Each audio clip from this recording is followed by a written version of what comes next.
Tapi ketika kita sudah sampai ke puncak gunung, maka kelelahan itu akan hilang semuanya. Apakah sudah mempersiapkan anak kita siap untuk terjun di masyarakat?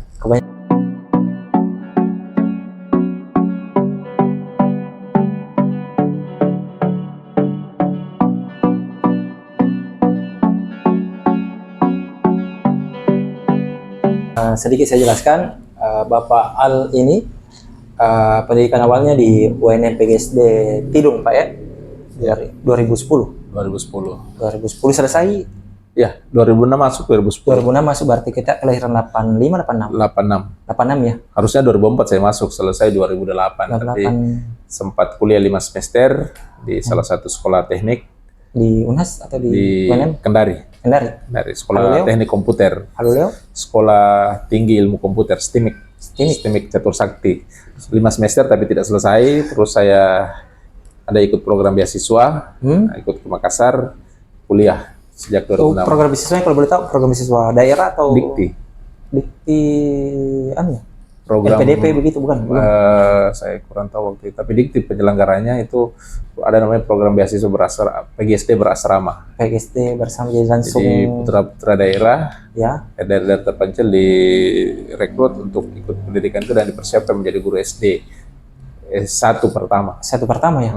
Oh, PGSD S1 pertama. Unisba dulu masih ada D2 kalau enggak? Iya, diploma kan dulu. Iya. Nah, saya ini murni masukkan SMA langsung selesainya. Langsung terapannya ya? Langsung sarjana terapannya? Sarjana pendidikannya.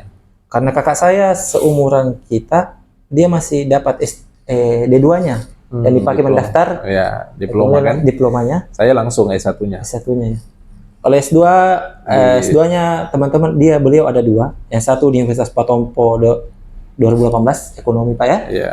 Kemudian di pendidikan dasar Universitas Musowa. Ya, 2000, sekarang kan sudah Universitas Musowa kan. 2023. 2024 baru selesai bulan kemarin, bulan Februari. 3 semester Pak ya? 3 semester. Beliau juga sudah doktornya administrasi pendidikan di Universitas Negeri Makassar.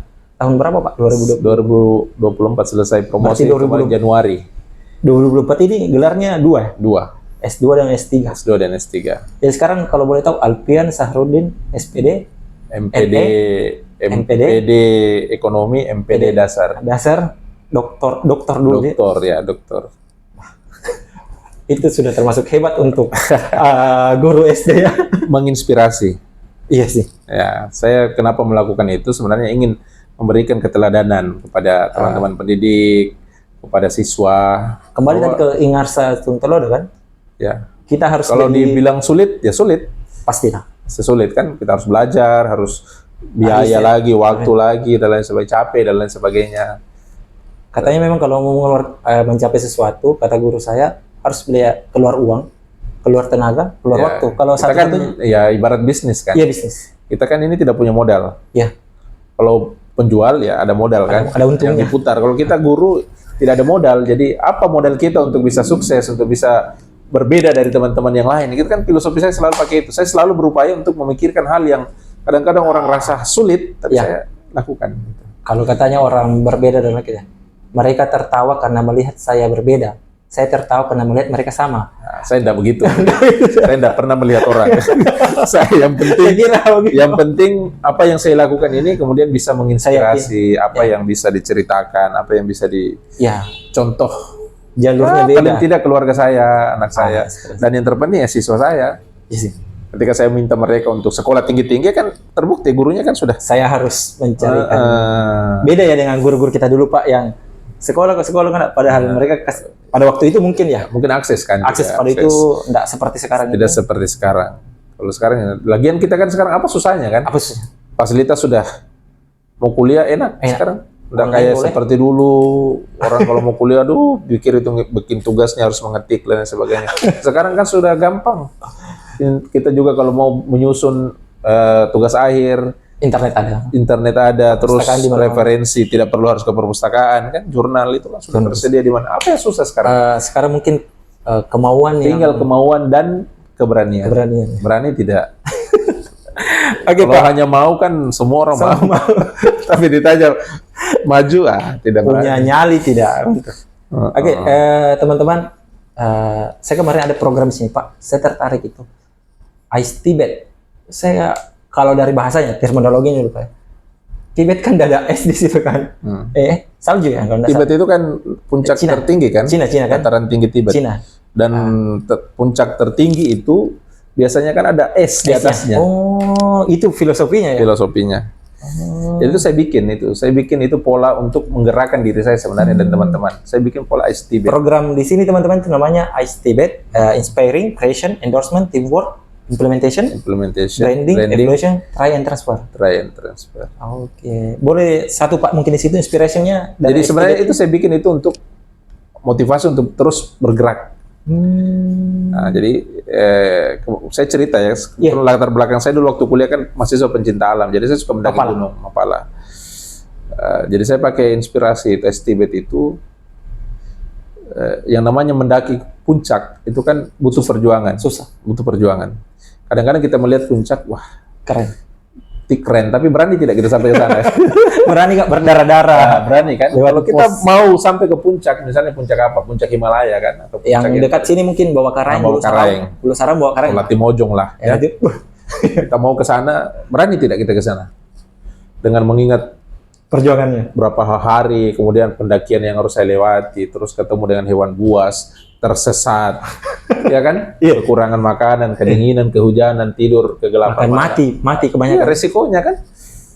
Tapi ketika kita sudah sampai ke puncak gunung, maka kelelahan itu akan hilang semua. Ada achievement-nya. Dan ketika kita sudah sampai di sana kan, perjalanan kita itu menjadi terbayarkan karena semua hamparan yang kita lewati itu semua sudah terlihat. Ada kepuasan tersendiri. Jadi dulu Pak sering mendaki Bawah Karaeng, Latimojong. Pernah Latimojong? Enggak pernah. Saya masih mendakinya dulu gunung-gunung di Kendari. Oh, gunung di Kendari. Naik Mapala suka sekali. Iya, teknik kan? Suka naik gunung. Kemudian Ice Tibet, kenapa saya pakai itu? Ice Tibet itu saya ambil nama gunung ya, dataran tinggi Tibet kan. Cina. Kemudian ada Ice. Itu adalah inspiring. Jadi sebelum kita melakukan sesuatu harus tahu ilmunya dulu. Jadi kita belajar. Jadi inspiring itu adalah tahap untuk mencari inspirasi. Jadi saya ikut pelatihan, ikut tujuannya belajar. Setelah saya belajar maka ada C, creation. Apa yang saya pelajari akan menjadi sia-sia kalau saya tidak wujudkan. Saya buatlah. Saya ikut pelatihan nulis buku. Iya, sabu-sabu. Setelah ikut pelatihan, bukan dapat sertifikat hasilnya, tapi ada tidak bukunya yang kita tulis. Ada outputnya. Ada kreasinya kan. Setelah kita kreasi, ada kreasi kita. Maka selanjutnya adalah karya ini tidak mungkin kita sendiri yang pakai. Endorsement. Maka tahap selanjutnya kita endorse. Kita publikasikan. Kan endorse itu kan minta dukungan kan? Iya, dukungan. Jadi kita minta pihak-pihak terkait pengakuan.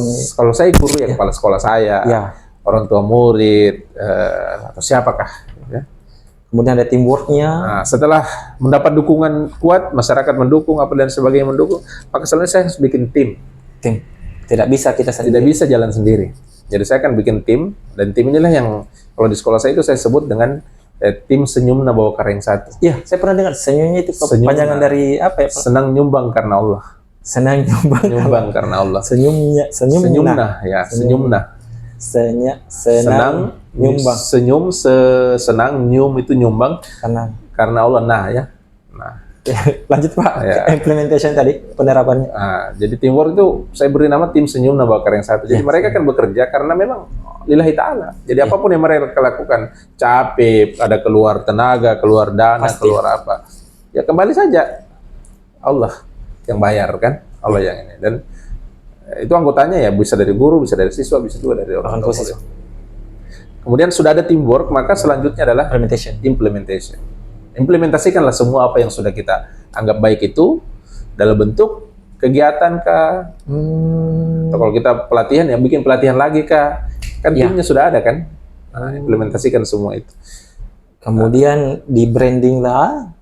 Kegiatan yang baik itu ya jangan dinikmati sendiri kesuksesannya, harus kita gaungkan, share kan. Menginspirasi orang lain. Kita gunakan sosial media.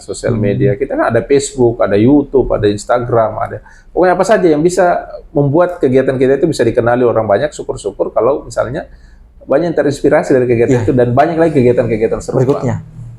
Setelah itu Evaluation. dievaluasi. Pastilah. Kegiatan itu semua program harus senantiasa Ada evaluasi. dievaluasi. Ketika hasilnya bagus, maka kita akan pertahankan, tingkatkan. Kalau ada yang kurang ya kita perbaiki. Ya terakhir T ya Try and trust. try. Kita sudah naik gunung, enak dirasa, mau lagi naik besok. Pastilah. Ya kan? Iya, Selalu candu. ingin coba lagi. Jadi setelah sudah sampai ke sini, hasilnya bagus, kita ulangi lagi dari tahap inspirasi. Lain. Jadi ini sebuah siklus berputar terus. Iya. Nah, kemudian Transfer. Jadi tidak cukup hanya di lingkungan kita berputar, tapi masuk lagi ke lingkungan berikutnya. Jadi diseminasi namanya. menarik ya Pak. Ibaratnya dia kayak bukan ya, metamorfosis begitu. Siklus, dia menjadi ya. siklus. Siklus ya. Semacam organisme sendiri bilang harus dari sini Jadi dulu. estimate itu saya buat. Oh, Saya buat. keren sekali karena saya baru dengar. Tibet.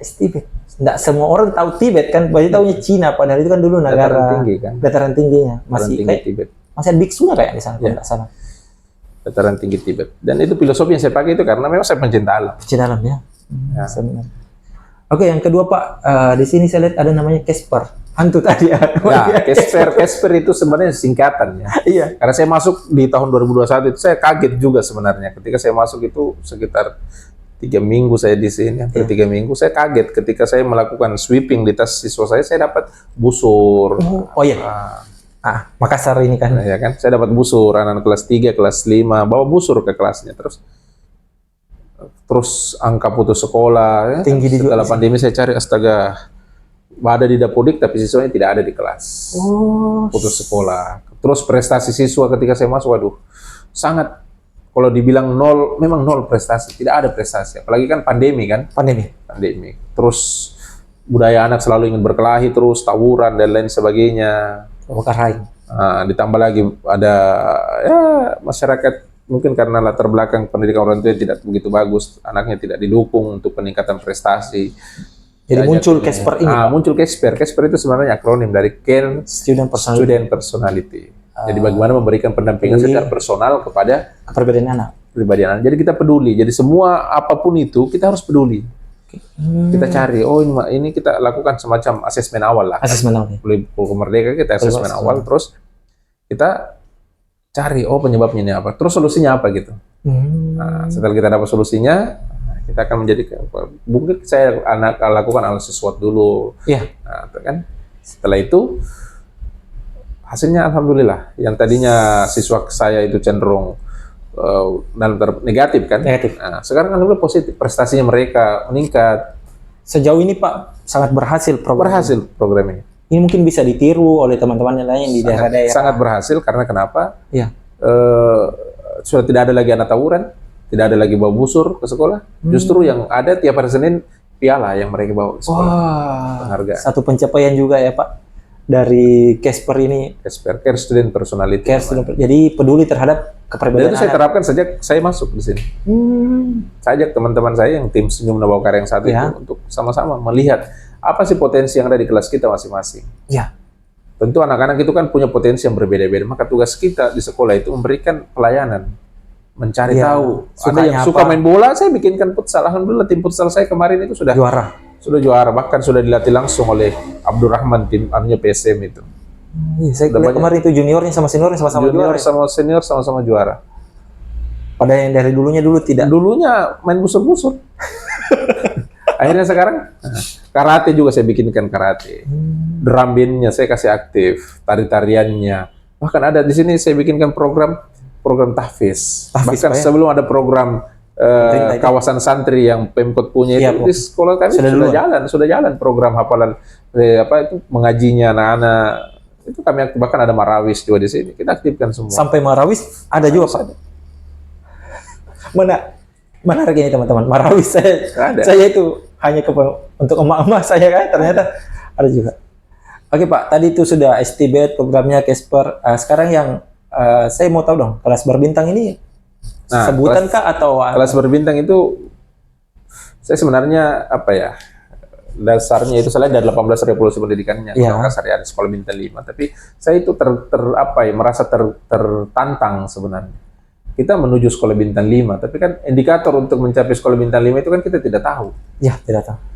Nah, makanya saya terinspirasi dengan ada namanya Hotel Bintang 5 kan. Hotel Bintang 5 ya. Nah, ada Hotel Bintang 5. Kebanyakan di Jakarta. Disebut Hotel Bintang 5 karena kan Fasilitasnya dia apa lengkap ini, dapat 1 dapat 1 bintang, dapat 2 dapat 1 bintang, sampai dapat 5 bintang. 5 bintang. Nah, ada indikator. Jadi saya mencoba membuat sebuah ide. Oke lah, pemerintah Kota Makassar punya sekolah bintang 5. Sekolah Bintang 5. Tapi apakah dengan semudah itu sekolah bintang 5 bisa dicapai? Hanya gitu sekedar kan? jargon saja. Nah, saya memulai dari sel paling terkecil di sekolah itu kelas. Kelas. Jadi kelas saya harus saya pastikan mereka berbintang dulu. Kalau kelasnya sudah berbintang, maka insya Allah sekolahnya juga pasti akan bintang 5. Jadi itu sebenarnya. Jadi ada 5 indikator yang kemudian saya buat sebagai indikator kelas itu mendapatkan bintang. Pertama itu Pak, kalau tahu? Yang pertama adalah kelas tertata rapi, bersih, Rapi, ya menarik. Oke. Penataan kelas ya. Penataan kelasnya Manajemen harus kelas. harus bagus. Manajemen kelas. Ya.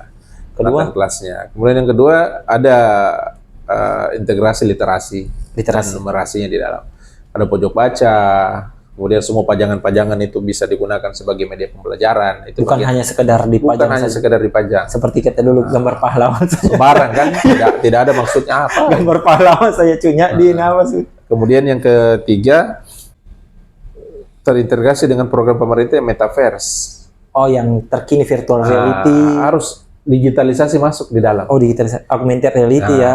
Pembelajarannya Pokoknya apapun itu, yang penting digitalisasi masuk. Pembelajarannya harusnya yang Ya, up to date. menggunakan internet, semua kelas terkoneksi internet, kemudian di dalam menggunakan LCD, listriknya bagus, multimedianya bagus. Itu mendukung program pemerintah itu metaverse kan. Kipas, ya, Pokoknya semua lah yang semua mendukung itu digitalisasi, smart class lah kalau bahasanya di revolusi pendidikan.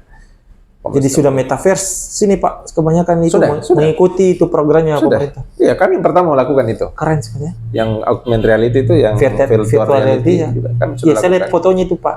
Nanti kita Bahkan guru-guru kami sudah ada yang bisa membuat konten virtual reality-nya. mahal loh itu bikin konten. Iya, sudah ada. Dan kami melakukan pelatihan itu. Kemudian Yang keempat dia terintegrasi dengan PBLHS. Jadi kelasnya itu harus mendukung juga program di atas sekolah kan. Sekolah ya. Di atas sekolah. Tadi teman-teman saya lihat potnya Pak ya, saya potong sedikit itu sudah pakai scan code ya. Iya, makanya itu semua apa yang ada di sekolah itu harus saling integrasi semua ya. mendukung. Dan intinya adalah mendukung program pemerintah pusat, mendukung program pemerintah daerah. Iya, yang Dan kalau dia sudah dapat 1 bintang misalnya, ya, ada 1 indikator dia penuhi, maka dapat 1 bintang. 1 bintang. Sampai kemudian dia dapatkan 5 bintang. 5 bintang. Jadi, ini juga sebenarnya saya pakai ide ini karena saya prihatin sebenarnya. Kan biasa 17 Agustus misalnya kan, Iya. sekolah akan mengadakan lomba kebersihan antar kelas. Iya. Taruhlah saya 6 ruang kelas, ini kan akan berlomba memperbaiki kelasnya. Setelah itu diumumkan yang juara. Yang diumumkan kan cuma juara 1, juara 2, juara 3. Yang lain Yang terjadi pada saat pengumuman, yang senang yang dapat juara, yang tidak dapat juara. Karena ada biaya, ada tenaga kan dikeluarkan. pada saat mereka mempersiapkan kan tidak main-main kan. Mereka datang bekerja, membersihkan, kemudian ada biaya juga yang dikeluarkan. Tiba-tiba pengumuman, dia tidak juara. Tidak juara. Belum lagi ada nada-nada sumbang cerita, oh jurinya ini temannya ini, temannya ini. Itu yang mengusik pikiran saya. Saya tetap ingin mempertahankan semangat itu, artinya guru euforia itu tetap saya jaga, orang berlomba-lomba untuk membersihkan kelasnya, tapi kompetisinya itu tidak ada yang membuat orang sakit hati. Jadi ketika mereka memperbaiki kelasnya, sebenarnya mereka tidak berlomba dengan kelas sebelah. Dengan dirinya sendiri. Tapi mereka berlomba dengan kelasnya sendiri. Penuhi 5 bintang itu, 5 indikator itu. Kalau kau bisa penuhi 5 indikator itu, maka kau bersaing dengan capaianmu tahun lalu. Dan itu jadi ajang orang tua. Saya tidak tahu di sekolah sini ya. Di sekolah saya ajang orang tua siswa itu Pak datang. Iya, untuk membersihkan, memperbaiki kelasnya, mengecek. Iya. Itu jadi mereka tidak bersaing dengan kelas sebelah. Bersaing dengan dirinya sendiri ya. Bersaing dengan kelasnya sendiri. Apa capaiannya misalnya kan? Waktu awal-awal saya lakukan tertinggi itu baru dapat bintang 3. Tertinggi berdapat bintang. Baru dapat bintang 3. Tapi tahun 2022, 2023 saya lakukan itu. 2023 itu semua rata-rata sudah bintang 5. Karena sudah tercapai semua. Tercapai semua. Dan pada saat pengumuman lomba tidak ada yang merasa sakit hati, tidak ada yang merasa jumawa karena mereka mempertahankan yang sudah bintang 5, dia pertahankan lagi supaya tidak turun bintangnya kan. Kayaknya memang seperti itu Pak. Iya. memang yang kayak begitu sudah harus diubah ya. Apakah di sini masih ada rankingnya begitu untuk siswa atau sudah tidak ada? Sudah tidak pakai ranking. Kami itu lebih mengapresiasi apa yang menonjol dari anak itu. Setiap anak kan bisa dapat prestasi. Betul. Misalnya si paling bersih, si paling tertib, si paling pokoknya itulah tugas guru untuk melihat. Karena itu tadi yang saya bilang, setiap anak punya potensi untuk berprestasi. Tinggal gurunya yang lihat. Saya kemarin waktu awal-awal Pak, saya dapat itu. Saya ditanya, misalnya begini, mungkin ada anak-anak yang mungkin indikatornya tidak terlalu, akademik tidak terlalu bagus. Cuma mungkin pada saat penerimaan rapor, kita bukan berarti kasih ranking, tapi kita kasih sertifikat. Anak si paling yang rajin, si paling suka membantu, itu mungkin akan semangatnya bahwa, oh saya diakui loh. Ya. Boleh, masing-masing guru punya cara ya. Tapi ranking hanya yang saya mau sampaikan ke orang tua murid pada khususnya ya, janganlah melihat keberhasilan anak kita hanya apa yang tertulis di rapor. Karena yang tertulis di rapor itu kan sebenarnya, kalau saya ya jadi guru ya, saya biasa berpikir nakal dulu waktu saya jadi guru. Kalau ada orang tua murid yang terlalu gimana sekali dengan nilai kan, saya tanya, nilai dulu saya panggil, saya bilang, Ibu, berapa nilai yang kita inginkan di Ananta? Tulis memang itu di rapor. Mau berapa? Tapi apakah itu menjamin? Tapi apakah ibu bertanggung jawab dengan nilai yang ibu inginkan? Tentu tidak kan. Sekarang yang saya mau tanya, yang sekolah ini ibu atau anaknya sih? Bukan bernilainya ini anak-anak ya, value-nya anak-anak ya. Bukannya sekedar angka Pak. Akhirnya dia juga tidak berani kan, mau menulis angka berapa?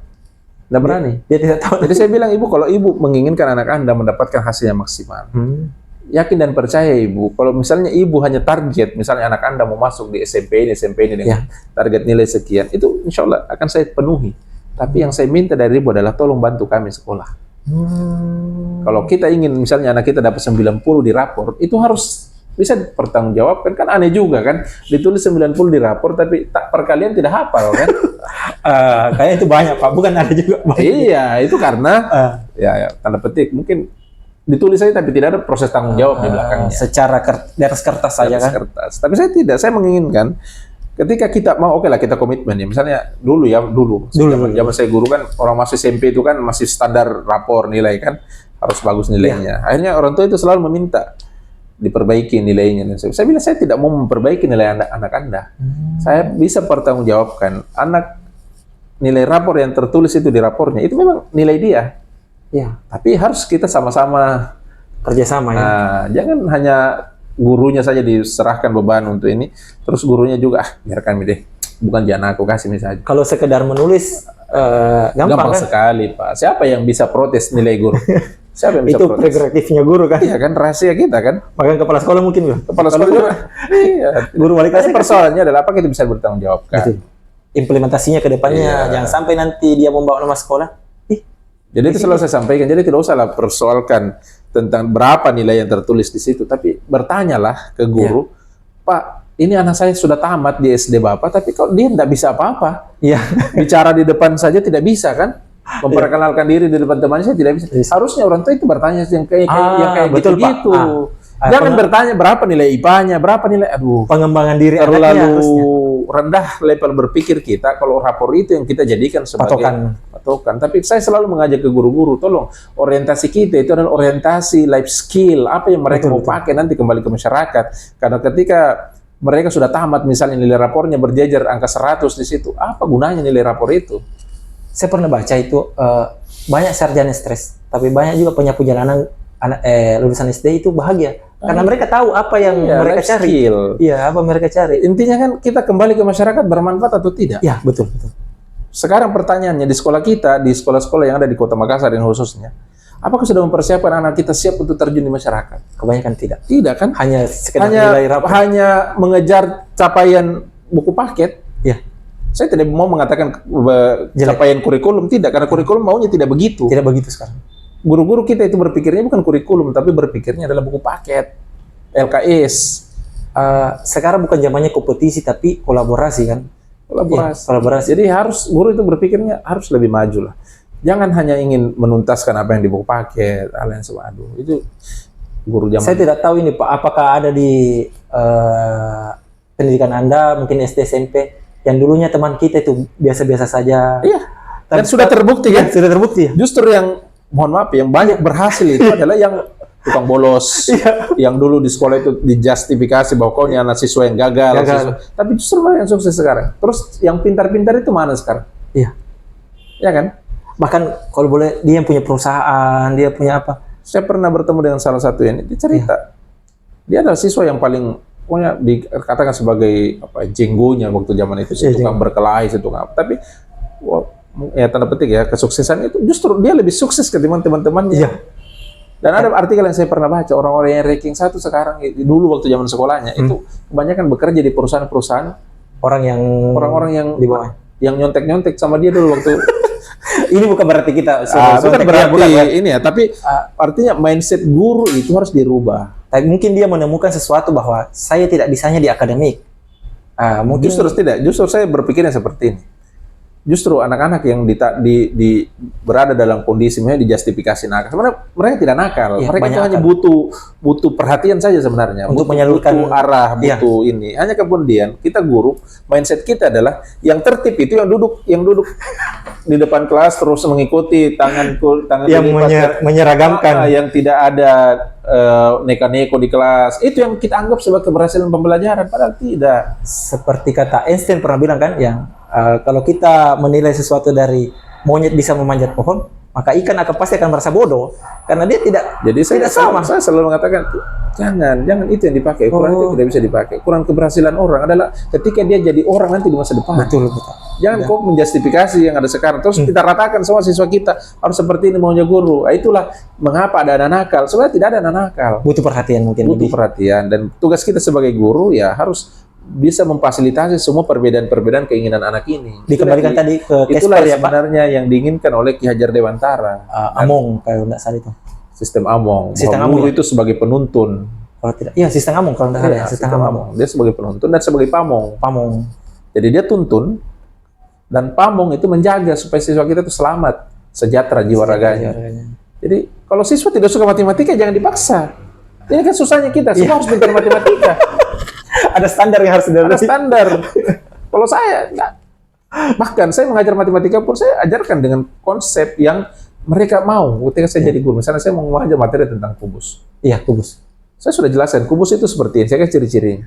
Ketika saya mau minta mereka pertanggungjawabannya apakah mereka mau paham kubus atau tidak, ya silakan mereka menerjemahkan seperti apa. Yang pintar menggambar, yang pintar menulis kan langsung diambil kertas, dia tulis kubus, dia gambar kubus. Pasti bagus kan? Dapat berapa kalau nilai seperti itu?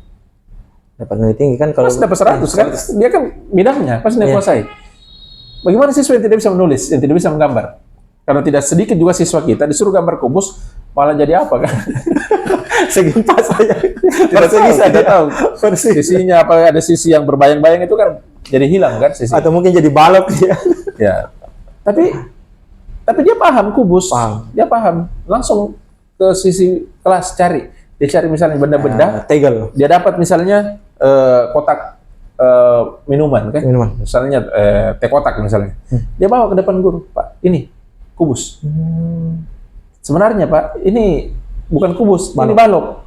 Tapi seandainya sisinya Pak sama panjang, rusuknya sama panjang, maka ini sudah jadi kubus. Tapi begini Pak modelnya. Yang mendekati ini.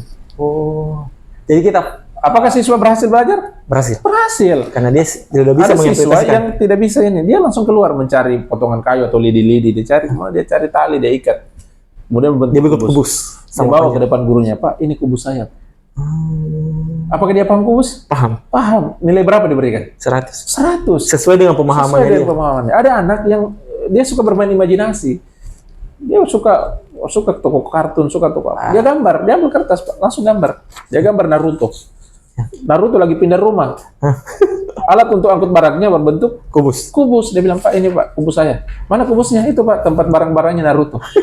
Pertanyaan saya, apakah ini paham tentang konsep kubus? Paham. Tapi mungkin dia visual, anaknya visual. Dia visualkan. Ada yang menggambar, dia bikin kepalanya Thomas, terus gerbongnya berbentuk kubus. Dapat berapa itu? 100. Dan nilai estetikanya tidak bisa dibayar, Pak. Ya, bisa. Nilai keseniannya kan mau belajar kubus tapi muncul imajinasinya. Ada anak yang dia tidak bisa ngapa-ngapain kan? Ya. Tapi dia bisa berpuisi. Ya. Bikin puisi. Kubus. Sisimu ada 8. Rusukmu 12. Titik sudutmu ada berapa? 8 kan? Kubus. berbentuk seperti balok. kubus. Kotak kapur ibu guru berbentuk kubus. Bak mandi di rumahku berbentuk kubus. Kau sangat berguna. Dapat berapa itu? 100 kan. Nilai sertifikatnya juga tidak bisa kita bayar, Pak. Iya. Oh, jadi memang Yang salah itu kalau misalnya 20 siswa kita setelah belajar tentang kubus, pas keluar sama semua soalnya, maka matilah ini yang pasti siapa yang dapat 100 di situ? anak yang sering menghafal. Yang sering menghafal dan bagus tulisannya kan. Bagus tulisannya. Tapi yang jelek tulisannya. Dan siswa kita tidak semua kan bagus tulisannya. Yes. Apakah guru-guru semua bagus tulisannya? Saya juga mengakui. Apakah guru-guru semua bisa menggambar kubus? Enggak. Tidak kan? Dan tidak semua guru pintar matematika. Betul. Jadi memang kembali ke situ lagi, Pak. Makanya saya bilang, saya sampaikan ke guru-guru saya, ke orang tua siswa saya, hentikan perdebatan tentang nilai rapor. Yang kita perdebatkan sekarang adalah bagaimana cara guru ini mengajar supaya dia tetap tersenyum di kelas. Banyak guru-guru kita pintar tapi hilang senyumnya ketika dalam kelas. Tekanan kurikulum mungkin, tekanan administrasi, tekanan beban kerja yang terlalu tinggi, belum lagi kepala sekolahnya marah-marah terus, belum lagi dan lain sebagainya.